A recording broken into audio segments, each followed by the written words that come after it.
আসসালামু আলাইকুম everyone, welcome back to my channel. আজকে আমি তৈরি করে দেখাবো চিজ, মোজারেলা চিজ। এটা এতটাই পারফেক্ট হয়েছে, আর অল্প দুধ দিয়ে কিভাবে এত সুন্দর এত ভালোভাবে এই মোজারেলা চিজটা তৈরি করবেন সেটাই আজকে আমি দেখাবো। তো শুরুতেই আমি দেখিয়ে দিচ্ছি এটা কতটা সুন্দর হয়েছে, দেখে হয়তো বা আপনারা বুঝতেই পারছেন। তো চলুন মূল রেসিপিতে চলে যাই।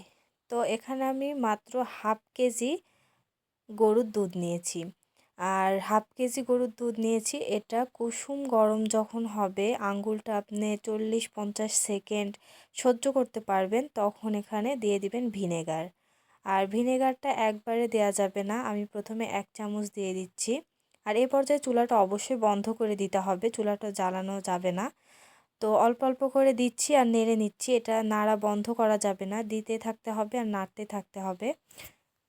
তো এভাবে নাড়তে নাড়তে এক পর্যায়ে দেখবেন আমার চিজটা রেডি হয়ে গেছে অনেক সুন্দরভাবে। এখন যতক্ষণ পর্যন্ত না এক জায়গায় হয়ে যাচ্ছে, এটাকে আমি নাড়তেই থাকবো। আর এখানে আমার এতগুলো চিজ হওয়ার একটাই কারণ, এটা আমি খাঁটি দেশি গরুর দুধ নিয়েছি, অনেক ঘন ছিল দুধটা, এই কারণে অনেকগুলো চিজ হয়েছে। তো চিজটা দেখে বুঝতে পাচ্ছেন কতটা সুন্দর হয়েছে। এখন আমি এখান থেকে নামিয়ে খুব ভালোভাবে চেপে নেব, এটার মধ্যে যাতে কোনো প্রকার দুধ অবশিষ্ট না থাকে, যতটা সম্ভব ভালোভাবে চিপে নিতে হবে। তো চিপার পরে দেখুন দুধ বের হয়েছে কতটুকু। তো এখন আমি ঠান্ডা নর্মাল পানি দিয়ে এটাকে ধুয়ে নেব। আপনারা চাইলে ফ্রিজের ঠান্ডা পানি দিয়েও ধুতে পারেন, যেহেতু আমি খুব সিম্পলভাবে দেখাচ্ছি, যে কেউ এটা বাসায় তৈরি করতে নিতে পারবে। তো আমি দেখুন এখানে বেশ কয়েকবার ধুয়ে নিয়েছি। তো ধোয়ার পরে খুব সুন্দরভাবে এটাকে আমি চেপে পানিটা বের করে নিচ্ছি। তারপর একটা র্যাপিং পেপার দিয়ে এটা খুব ভালোভাবে চেপে আমি এটা নর্মাল ফ্রিজে 3 থেকে 4 ঘন্টার জন্য রেখে দেব, তাহলে আমাদের চিজটা সেট হয়ে যাবে। তো ফিরে আসছি 4 ঘন্টা পর, দেখুন কতটা সুন্দর হয়ে সেট হয়ে গেছে। তারপরে এখন দেখুন আমি আপনাদেরকে কেটে শেয়ার করব কতটা সুন্দর হয়েছে আর কতটা সফট হয়েছে, এটা কাটলে আপনারা বুঝতে পারবেন। তো দেখুন কত ইজিলি কেটে যাচ্ছে, আর এটা এতটাই সফট আর এত সুন্দর হয়েছে।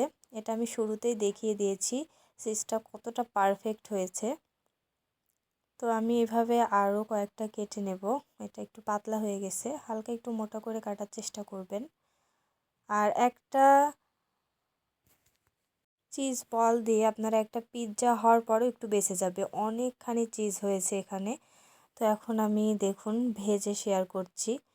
তো যে যতটুকু খেতে পছন্দ করেন সেই অনুযায়ী দিবেন, আর এটা বাচ্চারা খুবই বেশি পছন্দ করে। তো হালকা একটু ঘি দিয়ে আমি এটাকে ভেজে নিচ্ছি।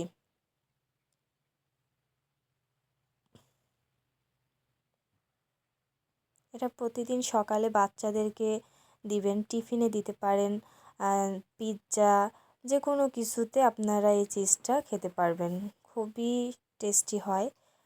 তো আমার ভিডিওটা ভালো লাগলে প্লিজ আমার চ্যানেলটা সাবস্ক্রাইব করে দিবেন। আল্লাহ হাফেজ।